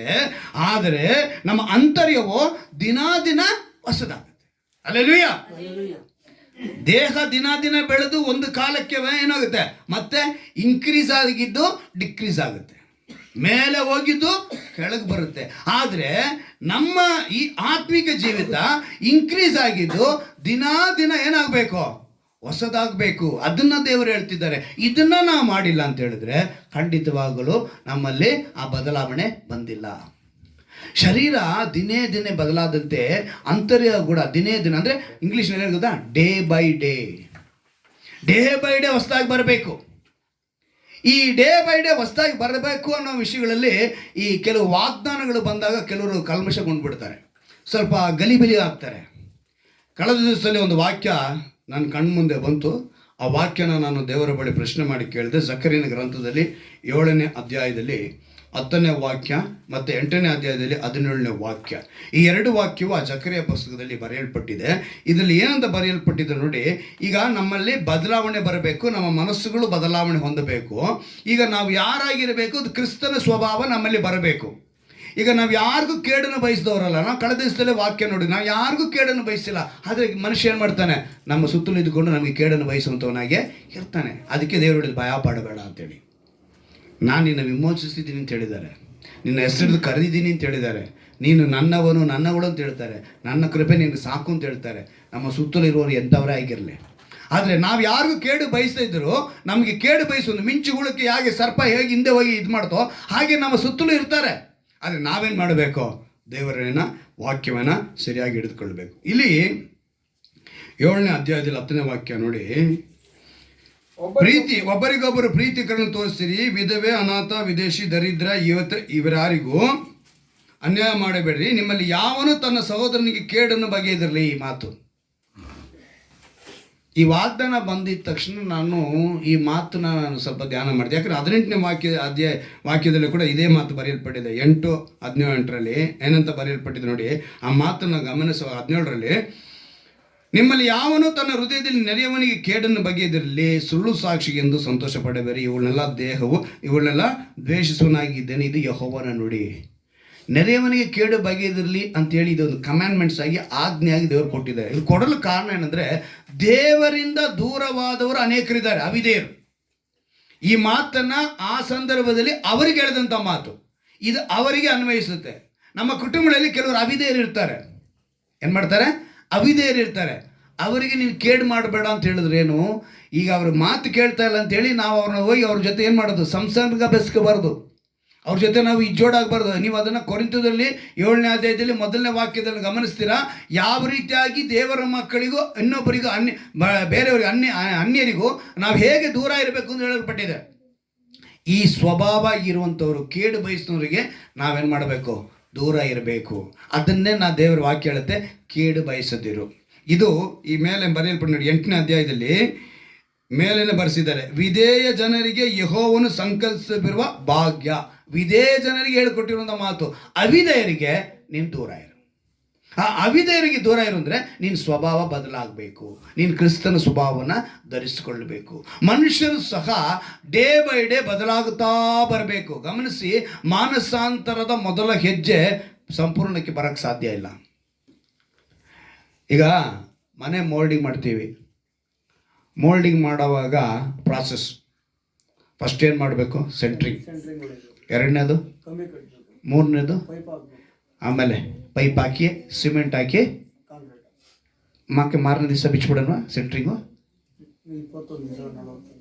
ಅದು ಒಂದೊಂದು ಅಳತೆ, ಒಂದೊಂದು ವಿಷಯಕ್ಕೆ ಒಂದೊಂದು ದಿನ ಇರುತ್ತೆ ಅಲ್ವಾ. ಕೆಲವು 15 ದಿವಸ, ತಿಂಗಳು, 3 ತಿಂಗಳು ಕೂಡ ಇದೆ ಸೆಂಟ್ರಿಂಗ್ ಬಿಚ್ಚೋದಕ್ಕೆ ಅಲ್ವಾ. ಸೊ ನಾವೇನು ಮಾಡ್ತಾ ಇದ್ದೀವಿ? ಮೋಲ್ಡಿಂಗ್ ಹಾಕಿದ ತಕ್ಷಣ ಏನು ಮಾಡಲ್ಲ, ಅದನ್ನು ಬಿಚ್ಚಲ್ಲ. ಅಲ್ಲಿಗೆ ನಾವೇನು ಮಾಡಬೇಕು? ಕಾಯಬೇಕು. ಹಾಗೇನೆ ನೀನು ದೀಕ್ಷಾಸ್ನಾನ ಹೊಂದಿದ ತಕ್ಷಣ ನೀನು ಡೇ ಬೈ ಡೇ ಹೊಸದಾಗುತ್ತಾ ಬರಬೇಕು. ಅದನ್ನು ಬಿಟ್ಬಿಟ್ಟು ನಾನು ಈಗಲೇ ಪೂರ್ತಿ ಎಲ್ಲ ಕಳ್ಕೊಂಡ್ಬಿಟ್ಟಿದ್ದೀನಿ, ನಾನು ಪರಿಶುದ್ಧನಾಗ್ಬಿಟ್ಟಿದ್ದೀನಿ ಅಂತ ಹೇಳೋದಕ್ಕೆ ಸಾಧ್ಯವಿಲ್ಲ. ಪ್ರಕಟಣೆ ಹೇಳ್ತಾರೆ, ಪವಿತ್ರನು ಆಗ್ತಾನೇ ಇರಬೇಕು day by day, day by day. ಅದಕ್ಕೆ ದೇವರು ಪ್ರಲಾಪಗಳಲ್ಲಿ ಹೇಳಿದ್ರು ಯೆರೆಮೀಯನ ಮೂಲಕ, ಆತನ ಕೃಪೆಯು ದಿನ ದಿನವೂ ಹೊಸದಾಗಿರುತ್ತೆ. ನೀನು ಡೇ ಬೈ ಡೇ ದೇವರ ಹತ್ರ ಬರ್ತಾ ಇದ್ರೆ ಅವರ ಕೃಪೆ ಕೂಡ ಡೇ ಬೈ ಡೇ ನಿನಗೆ ಹೊಸದಾಗಿ ಬರ್ತಾ ಇರುತ್ತೆ. ನೀನು day by day, day by day, day by day ಹೊಸದಾಗಿ ಹೊಸದಾಗಿ ಹೊಸದಾಗಿ ಸಂಪೂರ್ಣತೆಗೆ ಬರುವಾಗ ನ್ಯಾಯ ವಿಚಾರಣೆ ದಿವಸದಲ್ಲಿ ಆತನ ರಾಜ್ಯದಲ್ಲಿ ಇರ್ತೀಯ. ಹಲ್ಲೆಲೂಯಾ. ಅಲ್ಲಿಗೆ ಆತನ ರಾಜ್ಯ ಬರೋವರೆಗೂ ನಾವು ಡೇ ಬೈ ಡೇ ಏನಾಗಬೇಕು? ಈ ಶರೀರ ಮಣ್ಣಿಗೆ ಹೋಗೋವರೆಗೂ ನಾವೇನು ಮಾಡಬೇಕು? ಹೊಸದಾಗ್ತಾನೆ ಇರಬೇಕು. ಆತ್ಮಕ್ಕೆ ಮರಣ ಇರಲ್ಲ, ಶರೀರಕ್ಕೆ ಮರಣ ಇರುತ್ತೆ. ನಮ್ಗೆ ಎಷ್ಟೆಷ್ಟು ಆಯುಷ್ ಕಾಲ ಇರುತ್ತೋ ಆ ಆಯುಷ್ ಕಾಲಕ್ಕೆ ನಾವು ಹೋಗ್ತಾ ಇರ್ತೀವಿ. ಹೋದ ಮೇಲೆ ಆತ್ಮಕ್ಕೆ ಮರಣ ಆಗಿರಲ್ಲ. ಆ ಆತ್ಮಕ್ಕೆ ನ್ಯಾಯ ತೀರ್ಪು ಬಂದಾಗ ನೀನು ಇಲ್ಲಿ ಏನು ಮಾಡಿದ್ಯೋ ಅದನ್ನೇ ಇಲ್ಲಿ ಬಿಚ್ಚಿದ್ನ ಪರಲೋಕದಲ್ಲಿ ಬಿಚ್ಚೋದು ಅಂತ ಹೇಳೋದು. ಇಲ್ಲೇನು ಗಂಟು ಬಿಚ್ಚಿದೆಯೋ ಅದನ್ನೇ ನೀನು ಪರಲೋಕದಲ್ಲಿ ಗಂಟು ಬಿಚ್ಚುವುದು ಅಂತ ಹೇಳಿ ದೇವರ ಮಾತು ಹೇಳಲ್ಪಟ್ಟಿದೆ. ಅಲ್ಲಿಗೆ ನಾವು ಏನಾಗಬೇಕು? ಇಲ್ಲಿ ವರ್ಷ ವರ್ಷ, ಡೇ ಬೈ ಡೇ, ದಿನ ದಿನ ನೀನೇನಾಗಬೇಕು? ಹೊಸದಾಗಬೇಕು. ಈ ವರ್ಷ ಮೊದಲನೇ ಆರಾಧನೆಗೆ ದೇವರು ನಿಮ್ಗೆ ಹೇಳುವಂಥ ಮಾತು, ನಾವು ಅನೇಕ ನಿರ್ಣಯಗಳನ್ನ ತೆಗೆದುಕೊಂಡಿದ್ದೀವಿ. ಅದು ನಿರ್ಣಯ ಮಾತ್ರವಲ್ಲ, ಅದೊಂದಿಗೆ ಸಮರ್ಪಣೆ ಇರಬೇಕು. ನಾವು ಡೇ ಬೈ ಡೇ ನಾವೇನಬೇಕು. ಈಗ ಅದೊಂದೇ ವಿಷಯ ಅಲ್ಲ. ನೆಕ್ಸ್ಟು ನಾವು ಪೇತ್ರನ ಕುರಿತು ನೋಡುವಾಗ, ಈ ರಾತ್ರಿ ನನ್ನ ವಿಷಯದಲ್ಲಿ ದಿಗಿಲು ಪಟ್ಟು ಹಿಂಜರಿಯುವರು ಎಂದಾಗ ಪೇತ್ರನ ಏನು ಹೇಳ್ತಾನೆ ಗೊತ್ತಾ? ಶಿಲುಬೆಲೆ ಹಾಕೋಕ್ಕೆ ಮುಂಚೆ ಅವ್ರನ್ನ ಹಿಡಿತಾರೆ ಅಂತ ಹೇಳುವಾಗ ಯೇಸು ಹಂಗೆ ಹೇಳಿದ ತಕ್ಷಣ, ಎಲ್ಲರೂ ನಿನ್ನ ವಿಷಯದಲ್ಲಿ ದಿಗಿಲು ಪಟ್ಟು ಹಿಂಜರಿಬೋದು, ನಾನು ಎಂದಿಗೂ ಹಿಂಜರಿಯುವುದಿಲ್ಲ ಅಂತ ಪೇತ್ರ ಹೇಳ್ತಾನೆ. ಏನಂತ ಹೇಳ್ತಾನೆ ಪೇತ್ರನು? ಎಂದಿಗೂ. ಆಗ ಯೇಸು ಎಂದ್ರೆ ಹೇಳ್ತು ಗೊತ್ತಾ? ನಿನಗೆ ಸತ್ಯವಾಗಿ ಹೇಳುತ್ತೇನೆ, ಇದೇ ರಾತ್ರಿಯಲ್ಲಿ ಕೋಳಿ ಕೂಗೋದಕ್ಕಿಂತ ಮುಂಚೆ ನೀನೇನು ಮಾಡ್ತೀಯಾ? 3 ಸಲ ಗೊತ್ತಿಲ್ಲ ಅಂತ ಹೇಳ್ಬಿಡ್ತೀಯ ಅಂದರು ಅಲ್ವಾ. ಈ ಗೊತ್ತಿಲ್ಲ ಅನ್ನೋ ಪದನ ಮತ್ತಾಯ ಒಂದು ರೀತಿ ಬರೆದಿದ್ದ. ಆಯ್ತಾ? ಅವನು ನನಗೆ ಗೊತ್ತಿಲ್ಲ ಅಂತ ಹೇಳಿದ್ರ ಅದೇ ಮಾತನ್ನು ಮತ್ತಾಯನು ಇನ್ನೊಂದು ಕಡೆ ಏನಂತ ಬರೆಸಿದ್ದಾನೆ ಅಂತೇಳಿ ನಾವು ನೋಡುವಾಗ, ನೀವು 26ನೇ ಅಧ್ಯಾಯ ತೆಗೆದುಕೊಳ್ಳಿ. ಮತ್ತಾಯನು ಬರೋ ಸುವಾರ್ತೆ 26ನೇ ಅಧ್ಯಾಯ ಫಸ್ಟ್ 32ನೇ ವಾಕ್ಯನ ನಿಮಗೆ ಹೇಳ್ತೀನಿ ನೋಡಿ.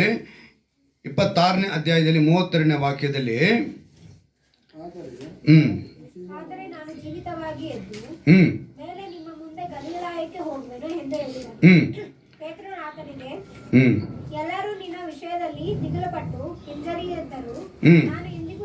ನಾನೆಂದಿಗೂ ಹಿಂಜರಿಯುವುದಿಲ್ಲ. ಸತ್ಯವಾಗಿ ಹೇಳುತ್ತೇನೆ, ಕೋಳಿ ಕೂಗುವುದಕ್ಕೆ ಮುಂಚೆ ನೀನು ನನ್ನ ವಿಷಯದಲ್ಲಿ ಅವನ ಅರಿಯನೆಂಬುದಾಗಿ 3 ಸಾರಿ ಹೇಳುವೆ ಅಂತೇಳಿ ಹೇಳಿದ್ರು ಅಲ್ವಾ. ಇವನು ಹೇಳಿದ ಮೇಲೆ ಅವನು ಹೇಳ್ತಾನೆ, ಪೇತ್ರನು ಆತನಿಗೆ, ನಾನು ನಿನ್ನ ಸಂಗಡ ಸಾಯಬೇಕಾದರೂ, ಏನಂತ ಹೇಳ್ತಾನೆ? ನಾನು ಸಾಯಬೇಕಾದರೂ ನಿನ್ನನ್ನು ಅರಿಯನೆಂಬುದಾಗಿ ಹೇಳುವುದೇ ಇಲ್ಲ ಅಂತ ಹೇಳಿದವನು ಇದೇ ಅಧ್ಯಾಯದಲ್ಲಿ ಇನ್ನೊಂದು ಕಡೆ ಅಂದರೆ 71ನೇ ವಾಕ್ಯಕ್ಕೆ ನೀವು ಬಂದಾಗ 70ನೇ ವಾಕ್ಯಕ್ಕೆ ಬನ್ನಿ. ಅಲ್ಲಿ ಹೇಳಲ್ಪಟ್ಟಿದೆ, ನೀನು ಏನನ್ನುತ್ತೀಯೋ ನನಗೆ ಗೊತ್ತಿಲ್ಲ ಎಂದು ಎಲ್ಲರ ಮುಂದೆ ಹೇಳಿದನು. ಏನಂತೀಯೋ ಅಂದರೆ ಇವನು ಯೇಸುವಿನ ಜೊತೆಗೆ ಇದ್ರು ಅಂತೇಳಿ ಆ ಒಬ್ಬ ಸಹೋದರಿ ಹೇಳಿದ ತಕ್ಷಣ, ಒಬ್ಬ ಸ್ತ್ರೀ ಹೇಳಿದ ತಕ್ಷಣ ಇವನೇನಂತ ಹೇಳ್ತಾನೆ, ನೀನೇನಂತ ಹೇಳ್ತಿದ್ಯೋ ನನಗೆ ಗೊತ್ತಿಲ್ಲ ಅಂದ ಮೊದಲನೇ ಸಲ. ಎರಡನೇ ಸಲನೂ ಹೇಳ್ತಾನೆ, ನಜರೇತಿನ ಅವ್ರು ಹೇಳ್ತಾರೆ ಇಟ್ಕೊಂಡು 72ನೇ ಭಾಗ ನೋಡಿ, ಆ ಮನುಷ್ಯನು ನಾನು ಅರಿಯನು ಎಂದು ಆಣೆ ಇಟ್ಟುಕೊಂಡಂತೆ. ಏನಂತ ಹೇಳಲ್ಲ, ಅಲ್ಲಿ ನಮ್ಮ ಭಾಷೆಯಲ್ಲಿ ಹೇಳೋಣ, ನಮ್ಮಮ್ಮನ ಆಣೆಗೂ ಗೊತ್ತಿಲ್ಲ ಕಣೋ, ನಮ್ಮ ಭಾಷೆಯಲ್ಲಿ ಹೇಳ್ಕೊಳ್ಳೋಣ. ಈ ಥರ ಹೇಳಿದ್ನೆ ಯಾರು? ಪೇತ್ರ. ಜೊತೆಗೆ ಇದ್ದವನೇ ಅಲ್ವಾ, ಎಂತೆಂಥ ಅದ್ಭುತಗಳನ್ನ ನೋಡಿದ್ರು, ಸತ್ತವನ್ನೆಲ್ಲ ಬದುಕಿಸಿದ್ದೆಲ್ಲ ನೋಡಿದೇನಲ್ಲೇ. ಆದ್ರೆ ಏನಂತ ಹೇಳ್ಬಿಟ್ಟ, ನಮ್ಮಮ್ಮನ ಆಣೆಗೂ ಅಂತೇಳಿ ಹೇಳ್ಬಿಟ್ಟ. ಅಮ್ಮನ ಅಂತ ಹೇಳಿಲ್ಲ, ಆಮೇಲೆ ಯಾರನ್ನ ಇದಕ್ಕೆ ಟ್ರೋಲ್ ಮಾಡೋರು ನನಗೆ, ಅಮ್ಮನ ಆಣೆ ಅಂತ ಹೇಳಿಲ್ಲ, ಆಣೆ ಇಟ್ಕೊಂಡಂತೆ. ಏನಂತ ಗೊತ್ತಿಲ್ಲ ಅಂತೇಳಿ. ಈಗ ನೆಕ್ಸ್ಟ್ ನೋಡಿ ಇನ್ನೊಂದು ಹೇಳಿದೆ, ಇನ್ನೊಂದು ಮಾತು ಹೇಳಲ್ಪಟ್ಟಿದೆ. ಆಮೇಲೆ ಹೇಳ್ತಾನೆ, ಆ ಮನುಷ್ಯನ ನಾನು ಅರಿಯನು ಎಂದು ಹೇಳಿ ಶಾಪ ಹಾಕಿಕೊಳ್ಳುವುದಕ್ಕೂ ಆಣೆ ಇಟ್ಟುಕೊಳ್ಳುವುದಕ್ಕೂ ಪ್ರಾರಂಭಿಸಿದ. 74ನೇ ವಾಕ್ಯ. ಶಾಪನ ಅವನೇ ಹಾಕೊಂಡ್ಬಿಟ್ಟನಂತೆ. ಅಯ್ಯೋ ನನಗೇನಾರು ಆಗ್ಬಿಡಿ, ಕೆಲವ್ರು ಮಾಡ್ತಾರೆ ಗೊತ್ತಾ, ನಿನಗೇನು ಆದರೆ ಬಿಡು, ನನಗೆ ಆಗಲಿ ಅಂತೇಳಿ ಮಂಡೆತ್ತಿ ತಮ್ಮ ಮೇಲೆ ತಾಳೆ ಹಾಕ್ಕೊಳ್ಳೋದು, ಆಮೇಲೆ ಅವ್ರಿಗೂ ಆಗ್ತಾರೆ. ನೋಡಿದ್ರಾ ಜಗಳಗಳು, ಬೀದಿ ಜಗಳ ನೋಡಿದ್ರೆ ಯಾರಾದರೂ? ನಾವು ಕೋರಮಂಗಲದಲ್ಲಿ ಬಹಳ ನೋಡಿದ್ದೀವಿ. ಕೋರಮಂಗಲದಲ್ಲಿ ನಾವು ಇದ್ದಾಗ ನಮಗೆ ನೀರಿನ ಸಮಸ್ಯೆ. ನೀರಿನ ಸಮಸ್ಯೆಗೆ 3 ಗಂಟೆಗೆಲ್ಲ ಎದ್ದು ಹೋಗಿ ಯಾರನ್ನ ಚಿಕ್ಕ ಡಬ್ಬ ಇಡಬೇಕು. ಏನೋ ಚಿಕ್ಕ ಡಬ್ಬ ಇಟ್ಟು ಕ್ಯೂ ಇಟ್ಬಿಟ್ಟಿರ್ಬೇಕು. ಮನೆ ತುಂಬ ಅವ್ರಿಗೂ ಬಿಡಲ್ಲ, ಯಾವುದೋ ಒಂದು ಡಬ್ಬಕ್ಕೆ ಆಯ್ತಾ. ಈ ಡಬ್ಬನ ಕೆಲವರು ಬಂದು ಒದ್ಬಿಟ್ಟು ಇನ್ನೊಂದು ಡಬ್ಬ ಇಡೋದು, ಇದೆಲ್ಲ ನಡೆಯೋದು. ಇಂಥ ಜಗಳದಲ್ಲಿ ನಾನು ನಮ್ಮ ತಮ್ಮಂದ್ರೆಲ್ಲ ಹೋಗಿ ನಿಂತ್ಕೊಳ್ಳೋರಿ. ನಾವು ಜಗಳ ಆಡಿ ನೀರು ಹಿಡಿಬೇಕಂದ್ರೆ ಅಷ್ಟೊಂದು ಸಮಸ್ಯೆ ಇತ್ತು ಕೋರಮಂಗಲದಲ್ಲಿ ಒಂದು ಕಾಲದಲ್ಲಿ. ಬೀದಿ ಜಗಳ ಅಷ್ಟೊಂದು ಭಯಂಕರವಾಗಿರೋದು, ಶಾಪ ಹಾಕೊಳ್ಳೋರು ಜನ. ಅಂದರೆ ನಾನು ಹೇಳ್ತೀನಿ ಅಂದರೆ, ಇಲ್ಲಿ ಅವನೇನು ಮಾಡ್ದ, ಶಾಪಕ್ಕೆ ಹಾಕೊಂಬಿಟ್ಟ. ಶಾಪನ ಹಾಕೊಂಡು ಅಂದರೆ ಅವನು ಇನ್ನು ಪೂರ್ತಿ ಬದಲಾಗಿ. ಪೇತ್ರನ ಈ ರೀತಿ ಹೇಳೋದಕ್ಕೆ ಅವನಲ್ಲಿ ಇನ್ನೊಂದು ವಿಷಯ ಹೇಳಿದ ನಾನು ಅಂತೇಳಿ, ಅವನಲ್ಲಿ ಸುಳ್ಳು ಮಾತು ಬರಲು ಕಾರಣ ಏನು ಅಂತ ಹೇಳಿದ್ರೆ, ಅವನಲ್ಲಿ ಸಂಪೂರ್ಣವಾದ ಮಾನಸಾಂತರ ಇಲ್ಲದ ಕಾರಣ. ಸ್ತ್ರೀ ಗರ್ಭ ಧರಿಸ್ತಾಳೆ. ಎಷ್ಟೇ ತಿಂಗಳು ಅಂತ ಕೇಳಿದ ತಕ್ಷಣ ನಾ ಹೇಳ್ತಾರೆ ಯಾಕೆ 3ನೇ ತಿಂಗಳು ಅಂತ ಹೇಳ್ತಾರೆ ಅಲ್ವಾ. 3ನೇ ತಿಂಗಳು ಅಂತ ಹೇಳಿದ ತಕ್ಷಣ ಆ 3ನೇ ತಿಂಗಳಿಗೆ ಮಗು ಪೂರ್ತಿಯಾಗಿತ್ತ ಒಳಗಡೆ? ಇಲ್ಲ. ಆ 3ನೇ ತಿಂಗಳಿಂದ ಹಿಡಿದು 9ನೇ ತಿಂಗಳಿನವರೆಗೂ ಡೇ ಬೈ ಡೇ ಮಗು ರೂಪನ ಪಡ್ಕೊಳ್ತಾ ಇರುತ್ತೆ. ಆ ಮಗುಗೆ ತಾಯಿ ಹೊಟ್ಟೆಯಿಂದನೇ ಏನು ಹೋಗಬೇಕು, ಆಹಾರ. ತಾಯಿ ಹೊಟ್ಟೆಯಿಂದ ಹೋಗೋ ಆಹಾರ ಆ ಮಗುಗೆ ಹೋಗೋದಕ್ಕೆ ಕರುಳಿಂದ ಕರುಳಿಗೆ ಹೋಗುತ್ತೆ. ಅದಕ್ಕೇನು ಹೇಳ್ತಾರೆ, ಕರುಳಿನ ಕುಡಿ. ಮಗು ಹುಟ್ಟಿದ ಮೇಲೆ ಯಾವ್ದನ್ನ ಕಟ್ ಮಾಡಬೇಕು? ಕರುಳನ್ನೇ ಕಟ್ ಮಾಡಬೇಕು. ಈಗ ನಾವು ತಿನ್ನುವಾಗ ಬಾಯಲ್ಲಿ ತಿಂದ್ವಿ ಅಂತೇಳಿ ಮಗುಗೆ ಬಾಯಿಂದನೇ ಊಟಕ್ಕೆ ಹೋಗುತ್ತೆ, ಒಳಗಡೆಗೆ ಹೊಟ್ಟೆಯಲ್ಲಿರುವಾಗ ಎಲ್ಲಿಂದ ಹೋಗುತ್ತೆ ಫೀಡಿಂಗು? ಸೊ ಎಲ್ಲವನ್ನು ಕೂಡ ಡೇ ಬೈ ಡೇ ಅದು ಸಂಪೂರ್ಣ ಆಗಿ ಬಂದ್ರೇ ಆ ಮಗು 9ನೇ ತಿಂಗಳು ಕೆಲವು ಹುಡ್ತವೆ, ಕೆಲವು 10ನೇ ತಿಂಗಳು ಹುಡ್ತವೆ. ಅದು ದೇವರ ಲೆಕ್ಕಾಚಾರ. ಅಲ್ಲಿಗೆ ಅದು ಡೇ ಬೈ ಡೇ ಬಂದಂಗೆ ದೀಕ್ಷಾ ಸ್ನಾನ ಹೊಂದಂಥ ಪ್ರತಿಯೊಬ್ಬರು, ಮಾನಸಾಂತರ ಹೊಂದವರು ಡೇ ಬೈ ಡೇ ಏನಾಗಬೇಕು, ಬದಲಾಗಬೇಕು. ಕೊಲೋಸ್ಯರಿಗೆ ಬರೆದ ಪತ್ರಿಕೆ 1ನೇ ಅಧ್ಯಾಯದಲ್ಲಿ 28ನೇ ವಾಕ್ಯವನ್ನು ಒಂದ್ಸಲಿ ಗಮನಿಸೋಣ. ಕೊಲೋಸ್ಯರಿಗೆ ಬರೆದ ಪತ್ರಿಕೆ 1ನೇ ಅಧ್ಯಾಯ 28ನೇ ವಾಕ್ಯವನ್ನು ಗಮನಿಸುವಾಗ ಅಲ್ಲಿ ಒಂದು ಮಾತು ಬರೆಯಲ್ಪಟ್ಟಿದೆ ನೋಡಿ, ಯಾವ ರೀತಿಯಾಗಿ ಬರೆಯಲ್ಪಟ್ಟಿದೆ. ನಾವು ಆತನನ್ನು ಪ್ರಸಿದ್ಧಿಪಡಿಸುವವರಾಗಿ ಸಕಲರಿಗೂ ಬುದ್ಧಿ ಹೇಳುತ್ತಾ ಸರ್ವರಿಗೂ ಪೂರ್ಣ ಜ್ಞಾನವನ್ನು ಉಪದೇಶಿಸುತ್ತಾ ದೇವರ ಮುಂದೆ ಎಲ್ಲರನ್ನೂ ಕ್ರಿಸ್ತನಲ್ಲಿ ಪ್ರವೀಣರನ್ನಾಗಿ ನಿಲ್ಲಿಸುವುದಕ್ಕೆ ಪ್ರಯತ್ನಿಸುತ್ತಿದ್ದೇವೆ. ಪೌಲನು ಹೇಳ್ತಿದ್ದಾನೆ, ಎಂಥ ಮಾತನ್ನು ಹೇಳ್ತಿದ್ದಾನೆ ಅಂತ ಹೇಳಿದ್ರೆ, ಕ್ರಿಸ್ತನಲ್ಲಿ ನಿಲ್ಲಿಸುವುದಕ್ಕೆ, ಪ್ರವೀಣರನ್ನಾಗಿ ಅವ್ರನ್ನ ಮಾರ್ಪಡಿಸುವುದಕ್ಕೆ ಅವನು ಪ್ರಯತ್ನಿಸುತ್ತಾ ಇದ್ದಾನೆ. ಅಂದರೆ ನಾವು ಆ ಸ್ಥಳದಲ್ಲಿ ನಿಲ್ಲುಕೊಳ್ಳೋದಕ್ಕೆ ನಾವು ಇನ್ನು ಪ್ರಯತ್ನಗಳ ಮೇಲೆ ಪ್ರಯತ್ನ ಮಾಡ್ತಾ ಇರಬೇಕು. ಎಲ್ಲಿ? ಕ್ರಿಸ್ತನ ಮುಂದೆ ನಿಲ್ಲುವುದಕ್ಕೆ. ಡೇ ಬೈ ಡೇ ನಮ್ಮ ಆತ್ಮಿಕ ಬದುಕಿನಲ್ಲಿ ಸಂಪೂರ್ಣತೆ ಬರಬೇಕು. ಸಂಪೂರ್ಣತೆ ಇಲ್ಲ ಅಂದರೆ ನಾವು ದೇವರ ಸ್ವಭಾವಕ್ಕೆ ವಿರುದ್ಧವಾಗಿದ್ದೀವಿ. ಈಗ ಪೇತ್ರನ ಮೊದಲನೇ ಅವನು ಮಾಡಿದಂಥ ತಪ್ಪು ದೇವರ ಸ್ವಭಾವಕ್ಕೆ ವಿರುದ್ಧವಾಗಿ ಕತ್ತಿನೆತ್ತದ. ಎರಡನೇದಾಗಿ ಗೊತ್ತಿಲ್ಲ ನಾನು ಅರಿ ಅಂತೇಳಿ ಸುಳ್ಳಾಡ್ದ. ಇನ್ನೊಂದು ಕಡೆ ದೇವರು ಅವನಿಗೆ ಏನಂತ ಹೇಳ್ತಾರೆ ಗೊತ್ತಾ, ಪೇತ್ರನಿಗೆ ಸೈತಾನನೇ ಅಂತ ಬೈತಾರೆ. ಏನಂತ ಬೈತಾರೆ?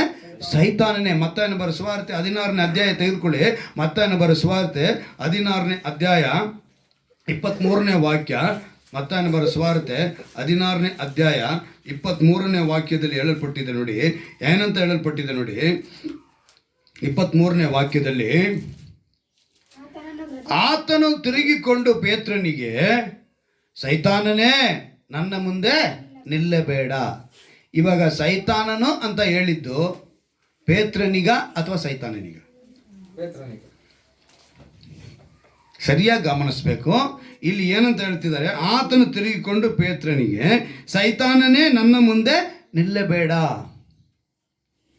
ಸೈತಾನನೇ ಅಂತ ಹೇಳಿದ್ರೆ ಪೇತ್ರನೊಳಗಿದ್ದಂಥ ಸೈತಾನನ ಸ್ವಭಾವಕ್ಕೆ ಏನಂತ ಹೇಳಿದ್ರು ಅವರು? ಪೇತ್ರನೊಳಗಿದ್ದ ಸ್ವಭಾವ ಅವನ್ನ ಏನಂತ ಹೇಳ್ತಾರೆ? ಸೈತಾನನೇ ನನ್ನ ಮುಂದೆ ನಿಲ್ಲಬೇಡ ಅಂತ ಹೇಳಿ ಕರೆದ್ರು. ಕಾರಣ ಅವನಲ್ಲಿದ್ದಂಥ ಆ ಸ್ವಭಾವ. ಈ ಮಾತು ಪೇತ್ರನಿಗೆ ಹೇಳಿದಾಗಲ್ಲ ಅವನೊಳಗಿದ್ದ ಸ್ವಭಾವಕ್ಕೆ ವಿರುದ್ಧವಾಗಿ ಅವನು ದೇವರಿಗೆ ವಿರುದ್ಧವಾಗಿ ನಡೆದಿದ್ದ ಕಾರಣ. ಮೊಸರು ಆಗಬೇಕು ಅಂದರೆ ಎಪ್ಪಾಕಬೇಕು ಇಲ್ವಾ?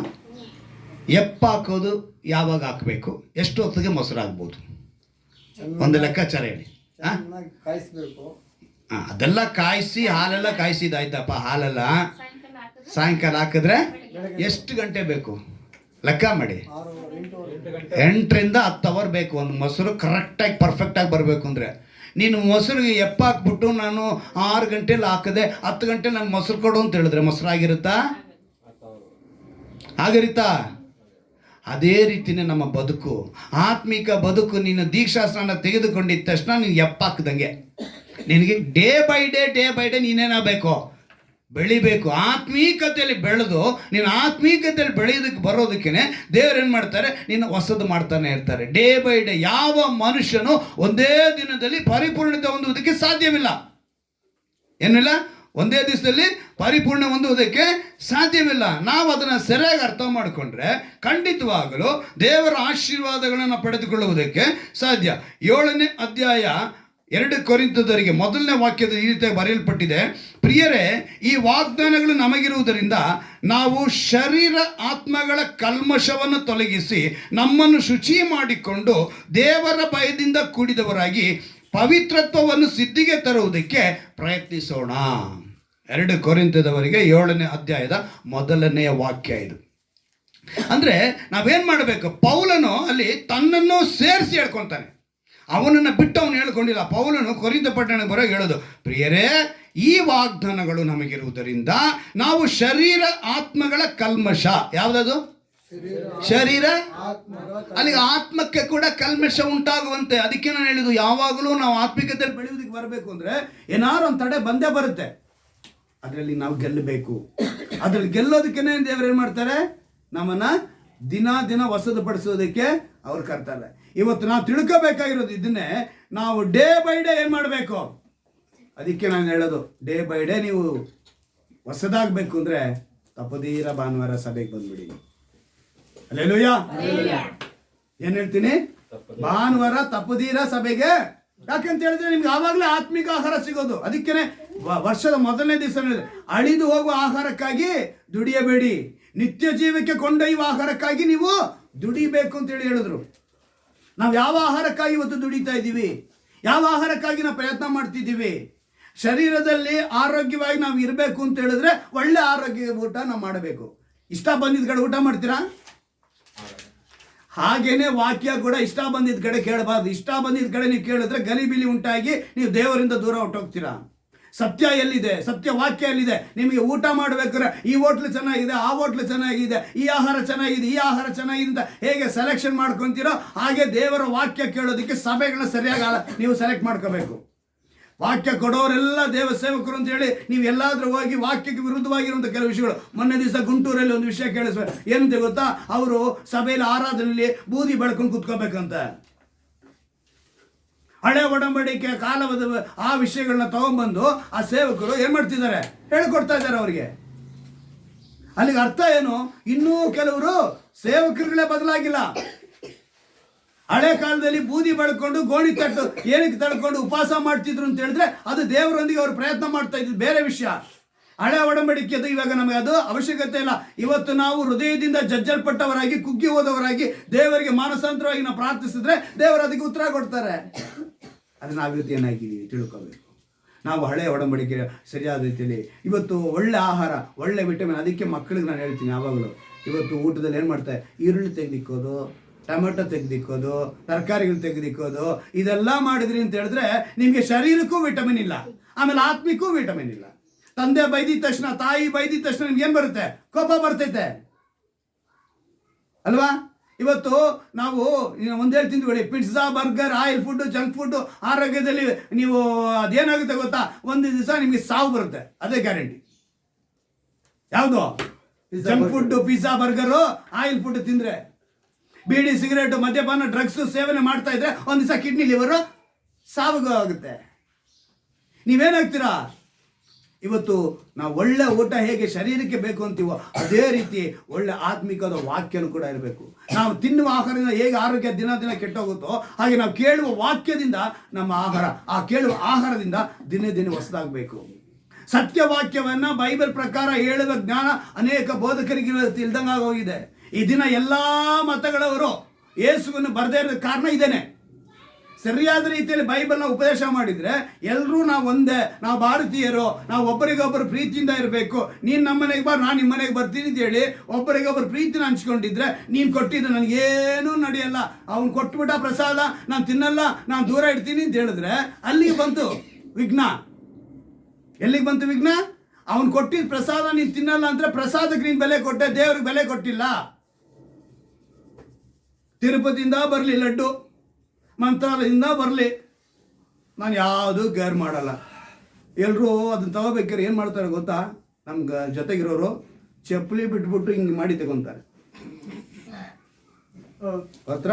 ಅವರ ಭಯ ಭಕ್ತಿ, ನಾನು ಅದನ್ನು ಕಡಿಮೆ ಮಾಡಿ ಹೇಳಲ್ಲ, ಅವರ ಭಯ ಭಕ್ತಿ ಆಯಿತಾ.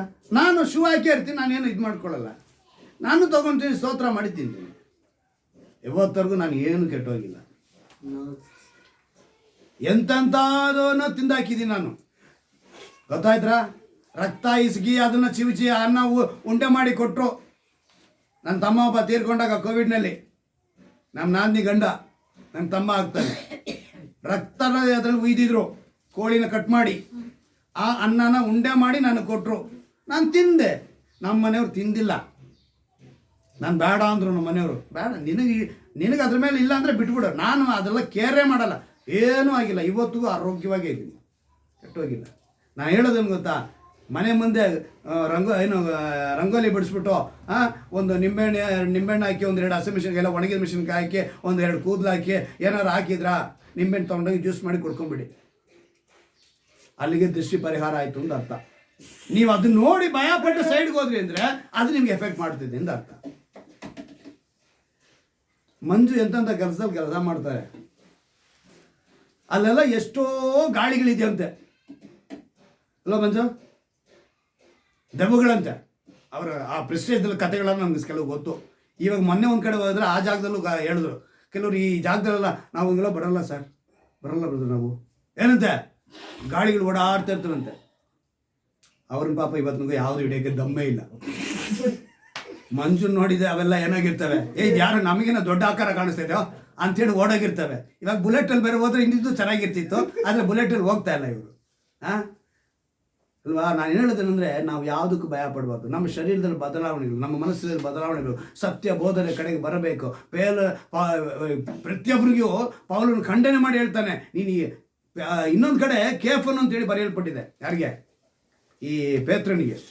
ಕೇಫನು ಅನೇಕ ಹೆಸರೇ ಕೆಲವ್ರಿಗೆ ಗೊತ್ತಿಲ್ಲ, ಗಲಾತ್ಯದಲ್ಲಿ ಬರೆಯಲ್ಪಟ್ಟಿದೆ. ಅವನು ಎಂಥವನು ಅಂತ ಹೇಳಿದ್ರೆ, ಹಿಂದಿನ ಹೆಸರು ಅವನದು ಸೀಮೋನ. ಆ ಪೇತ್ರ ಕೇಫ ಅಂದರೆ ಬಂಡೆ ಅಂತ ಅರ್ಥ. ಅದು ಯೇಸು ಕ್ರಿಸ್ತ ಅವನಿಗೆ ಇರ್ತಾರೆ. ಅಂದರೆ ಇಬ್ರಿಯ ಭಾಷೆ, ಇದು ಗ್ರೀಕ್ ಭಾಷೆಯಲ್ಲಿ ಪತ್ರೋಸ್ ಅಂತ, ಆ ಪತ್ರೋಸ್ ಪದನೇ ಪೇತ್ರ ಅಂತ ಆಗಿದ್ದು. ತೋಮ ಕೂಡ ಒಂದು ಸಲ ದೇವರು ಏನು ಮಾಡ್ತಾನೆ, ನಾನು ಅವ್ರನ್ನ ನೋಡಿ ಅವ್ರ ಕೈಯಲ್ಲಿ ಬೆರಳಿಟ್ಟು ನೋಡಿದ್ರೇನೆ ನಾನೇನಾಗಬೇಕು, ನಂಬ್ತೀನಿ ಅಂದ. ಅಂದರೆ ಪರಿಪೂರ್ಣತೆಗೆ ಬರಲಿಲ್ಲ, ಪೇತ್ರನು ಪರಿಪೂರ್ಣತೆಗೆ ಬರಲಿಲ್ಲ. ಜೊತೆಗೆ ಇದ್ದವರು ಪರಿಪೂರ್ಣತೆಗೆ ಬರದೇ ಇರುವಾಗ ನೀನು ನಾನು ದಿನ ಪರಿಪೂರ್ಣತೆ ಬರೋದಕ್ಕೆ ಯೋಚನೆ ಮಾಡಬೇಕು. ಈ ಗೋಡೆಗೆ ಪೇಂಟಿಂಗ್ ಮಾಡಬೇಕಿದ್ರೆ 1 ಕೋಟಲ್ಲಿ ಆಗಲಿಲ್ಲ, 2 ಕೋಟ್ 3 ಕೋಟ್ ಹೊಡೆದ್ವಿ. ಇವತ್ತು ನಿಮ್ಗೆ ಎಷ್ಟು ಕೋಟ್ ಬೇಕು ನೀವೇ ನಿರ್ಧಾರ ಮಾಡಿ.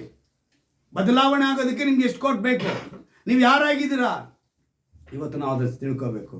ಈ ವರ್ಷ ಈ ಮೊದಲನೇ ಆರಾಧನೆಯಲ್ಲಿ ನಿಮಗಿದೆ ಇರೋದು ರೆಸಲ್ಯೂಷನ್ ಮತ್ತು ಸಬ್ಮಿಷನ್, ನಿರ್ಣಯ ಮತ್ತು ಸಮರ್ಪಣೆ. ಎಲ್ಲ ಮೊಣಕಾಲು ಹಾಕಿ ಕೇಳೋಣ ದೇವರ ಬಳಿ. ದೇವರೇ, ಈ ಮೊದಲನೇ ಆರಾಧನೆಯಲ್ಲಿ ನಾವು ತಿಳ್ಕೋಬೇಕಾಗಿರೋದು, new year is not a resolution, it's submission. ಹೊಸ ವರ್ಷವು ನಿರ್ಣಯವಲ್ಲ, ಅದು ಸಮರ್ಪಣೆ ಎಂದು ನಾವು ತಿಳಿದುಕೊಂಡವರಾಗಿ ಹೇಗೆ ಹೊಸದಾಗಿ ಆಗಬೇಕು, ದಿನೇ ದಿನೇ ನಾವು ಹೊಸದಾಗಿ ಆಗಬೇಕು. ಪೇತ್ರನು ಜೊತೆಗಿದ್ದರೂ ಕೂಡ ಅವನು 3 ಸಲ ಕರ್ತನೆ ಅವನ ಸ್ವಭಾವಕ್ಕೆ ವಿರುದ್ಧವಾಗಿ ನಡೆದುಕೊಂಡಂದು ನಾವು ನೋಡುತ್ತೇವಪ್ಪ. ಸಂಪೂರ್ಣತೆಗೆ ಬರಲಿಲ್ಲ. ಆದರೆ ಒಂದಾನೊಂದು ಸಮಯ ಪವಿತ್ರಾತ್ಮನ ಅವನೊಳಗೆ ಬಂದಾಗ ಅನೇಕರಿಗೆ ಆಶೀರ್ವಾದವಾಗಿ ಅನೇಕರು ದೀಕ್ಷಾನ ತೆಗೆದುಕೊಳ್ಳೋದಕ್ಕೆ ಮಾರ್ಗವಾದನ್ನು ನಾವು ನೋಡುತ್ತೇವೆ. ಇವತ್ತು ನಾವು ಕೂಡ ಕರ್ತನೆ ಪ್ರತಿ ವರ್ಷ ಕರ್ತನೆ ನಮ್ಮಲ್ಲಿ ಒಂದು ಬದಲಾವಣೆ ಬರುವಂತೆ ಕೃಪೆನ ಅನುಗ್ರಹಿಸು ಅಂತೇಳಿ ಯಾರ್ಯಾರು ಒಪ್ಪಿಸಿಕೊಡುತ್ತಿದ್ದಾರೋ ಅವರೆಲ್ಲರಿಗೂ ಕೂಡ ಕರ್ತನೆ ಈ ವರ್ಷದ ಮೊದಲನೇ ಆರಾಧನೆಯಲ್ಲಿ ದಿನೇ ದಿನೇ ಹೊಸದಾಗುವ ಆ ಒಂದು ವಿಶೇಷವಾದ ಅಭಿಷೇಕ ಯೇಸುವಿನ ನಾಮದಲ್ಲಿ ಉಂಟಾಗಲಿ ಅಂತ ನಾನು ಪ್ರಾರ್ಥಿಸ್ತೇನೆ ಕರ್ತನೆ. ಇವರಲ್ಲಿ ಒಂದು ವೇಳೆ ಕರ್ತನೆ ಇಲ್ಲೇ ದಿವಸವರೆಗೂ ಈ ಕ್ಷಣದವರೆಗೆ ಏನಾದ್ರು ಗಲಿಬಿಲಿ ಇದ್ದಿದ್ರೆ ಇವತ್ತು ಅದರಿಂದ ತೆಗೆದಾಕಿ ನಾನು ಇಂದಿನಿಂದ ನನ್ನ ಮನಸ್ಸು ಹೊಸದಾಗುತ್ತಾ ಡೇ ಬೈ ಡೇ ನಾನು ಹೊಸದಾಗಿ ನಾನು ದೇವರ ಬಳಿ ಸೇರುವುದಕ್ಕೂ ಒಂದು ವಿಶೇಷವಾದ ಬದಲಾವಣೆಯನ್ನು ಉಂಟಾಗುವುದಕ್ಕೂ ನಾನು ಸಮರ್ಪಿಸಿಕೊಳ್ಳುತ್ತೇನೆ. ನಿರ್ಣಯವು ಮತ್ತು ಸಮರ್ಪಣೆ ಎರಡು ನನ್ನದಾಗಿರುತ್ತೆ ಅಂತೇಳಿ ಯಾರ್ಯಾರು ಒಪ್ಪಿಸಿಕೊಡುತ್ತಿದ್ದಾರೋ ಅವರೆಲ್ಲರನ್ನು ಕೂಡ ಕರ್ತನೆ ಈ ವಾಕ್ಯದ ಸಂದೇಶದಿಂದ ನೀನು ಬಲಪಡಿಸಬೇಕೆಂದು ನಾನು ಪ್ರಾರ್ಥಿಸ್ತೇನೆ. ರಾಜ ಒಂದು ವಿಶೇಷವಾದ ಅಭಿಷೇಕ ಯೇಸುವಿನ ನಾಮದಲ್ಲಿ ಉಂಟಾಗಲಿ ನಾನು ಪ್ರಾರ್ಥಿಸ್ತೇನೆ ಕರ್ತನೆ. ವಾಕ್ಯ ಕೇಳಿದ ಪ್ರತಿಯೊಬ್ಬರಿಗೂ ಬಿಡುಗಡೆ, ಸ್ವಸ್ಥತೆ ನಿನ್ನ ನಾಮದಲ್ಲಿ ಉಂಟಾಗಲಿ. ನಮ್ಮ ರಕ್ಷಕನ ವಿಮೋಚಕನಾಗಿರುವ ಯೇಸು ಕ್ರಿಸ್ತನ ನಾಮದಲ್ಲಿ ಪ್ರಾರ್ಥಿಸಿ ಬೇಡುವ ಜೀವ ತಂದೆಯೇ, ಆಮೆನ್. ಹಲ್ಲೆಲೂಯಾ.